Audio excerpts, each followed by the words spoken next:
अस्सलाम वालेकुम क्लास 5। हम इस लेक्चर में देखेंगे सिर्फ ये कि हमने चैप्टर 1 जो सेट्स का है हमने इसमें कौन कौन सी चीज़ पढ़ी है, और हम ये देखेंगे कि हम कौन कौन सी चीज़ पढ़ी है और उसकी हम जो भी चीज़ें डिफ़ाइन की थी हम उनकी डेफिनेशन क्या थी। सबसे पहले सेट।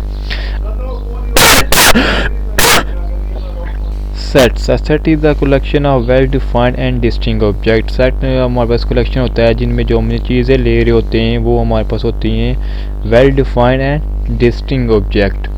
अब हमारे पास यहाँ पे दो चीज़ें हैं, वेल डिफाइंड और डिस्टिंक्ट। वेल डिफाइंड होता है कि एक चीज़ जो हमारे लिए डिफाइन हो, सब के लिए वही चीज़ डिफाइन हो। जैसे हमने एग्जांपल ली है prime minister of Pakistan Imran Khan. अब वो प्राइम मिनिस्टर हम सब के लिए है, पंजाब में हो, सिंध में हो, बलूचिस्तान में हो, सब के लिए एक ही डिफाइन है ना, वज़ीर आज़म, तो वो वेल डिफाइन हो गया। डिस्टिंक्ट यानी कि मुख्तलिफ। अब हमारे पास अगर एक नंबर है 1 2 3 4, तो हमारे पास एक सेट में अब दोबारा वो नंबर रिपीट नहीं होना चाहिए, एक सेट में एक चीज़ एक बारी आनी चाहिए।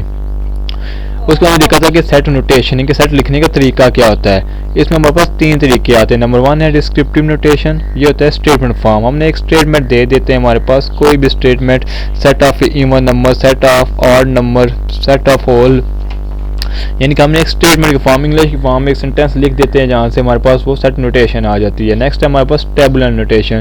टेबुलर नोटेशन में हम क्या करते हैं कि हम कर्ली ब्रैकेट्स में लिखते हैं और पूरे सेट्स को हम कैपिटल लेटर से नाम देते हैं। कैपिटल लेटर यानी कि ABCD कोई भी नाम दे सकते हैं। नेक्स्ट है हमारे पास बिल्डर नोटेशन। बिल्डर नोटेशन हम एक रूल की फॉर्म में लिखते हैं। हम इस तरह लिखते हैं, सेट A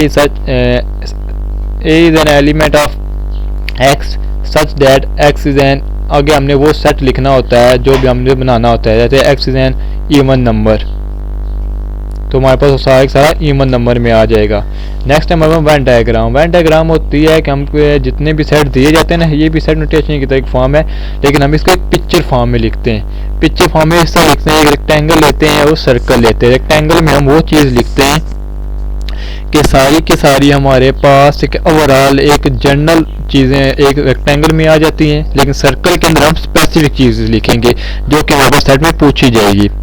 उसके बाद हमारे पास आ जाती है कुछ टाइप्स हमारे पास सेट की जाती है। उनमें हमारे पास आती है ओवरलैपिंग।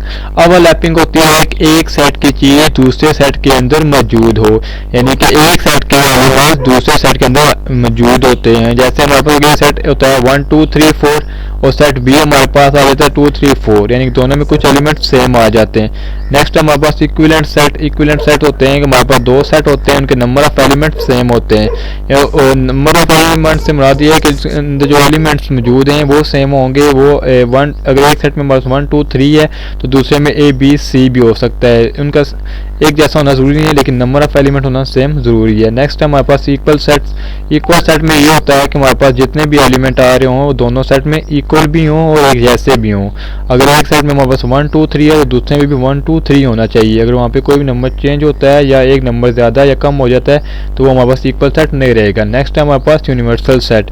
यूनिवर्सल सेट कहते हैं कि एक ऐसा सेट जिसके अंदर सारे के सारे एलिमेंट मौजूद हों, जिसके अंदर सेट के अंदर इस्तेमाल होने जितने भी नंबर हो रहे होते हैं। अगर हमारे पास 4 सेट दिए जाते हैं तो उनमें से एक सेट ऐसा होगा जिसमें वो चारों के एलिमेंट्स मौजूद होंगे, वो हमारे पास होता है यूनिवर्सल सेट। नेक्स्ट हमारे पास आ जाता है फाइनाइट सेट। फाइनाइट सेट वो होता है जिसमें हमारे पास जो नंबर होते हैं वो लिमिटेड होते हैं, लेकिन हम काउंट कर सकते हैं। कोई भी सेट दिया जाता है वैल्यूज़ का, हमारे पास कोई ना कोई एंड पॉइंट होता है, हमारे पास नहीं पता होता है कि वो सेट कहाँ पे जाके ख़त्म हो रहा है। नेक्स्ट है इनफाइनाइट। इनफाइनाइट से मीन्स होता है कि अनलिमिटेड, हमें पता ही नहीं है कि ये ख़त्म कहाँ पे हो रहा है, इसका एंड पॉइंट कहाँ पर है। हमें स्टार्टिंग पॉइंट बता देंगे लेकिन एंड पॉइंट का हमें नहीं पता होगा, तो वो आ जाता है इनफाइनाइट में। नेक्स्ट हमारे पास यूनिट सेट। यूनिट सेट क्या होता है हमारे पास, इसमें सिर्फ और सिर्फ एक एलिमेंट होता है। पूरे का पूरा सेट हम जो भी ले रहे हैं उसमें से सिर्फ एक एलिमेंट ले रहे हैं, इसको हम सिंगलेटन सेट भी कहते हैं। नेक्स्ट हमारे पास इम्पैटिव सेट। इम्पैटिव सेट हमारे पास वो होता है जिसमें कोई एलिमेंट होता ही नहीं है। अगर किसी सेट में जीरो भी आता है ना, वो एक एलिमेंट गिना जाता है। अगर हमारे पास किसी सेट में कोई एलिमेंट है ही नहीं तो वो हमारे पास आ जाएगा इम्पैटिव सेट। उसको हमने देखा था कि सब सेट क्या होते हैं। सब सेट में हमने सबसे पहले देखा था कि हमारे पास सब सेट वो चीज़ होती है कि एक सेट के एलिमेंट दूसरे सेट में मौजूद होते हैं, तो हम इसके लिए इस तरह का सिंबल यूज़ करते हैं बताने के लिए। उस पर हमने देखा था कि प्रॉपर और इम्प्रॉपर में क्या फ़र्क होता है। प्रॉपर सेट हमारे पास ये होता है कि हमारे पास सेट ए के एलिमेंट सेट बी में मौजूद हों, लेकिन बी के एक एलिमेंट ज़्यादा होना ज़रूरी है। उसके बाद हमने देखा था इम्प्रॉपर में था जो सेट ए में एलिमेंट हो वही सेट बी में एलिमेंट हो, यानी कि दोनों आपस में सेम हो, उनमें कोई भी नंबरिंग ज़्यादा ना हो।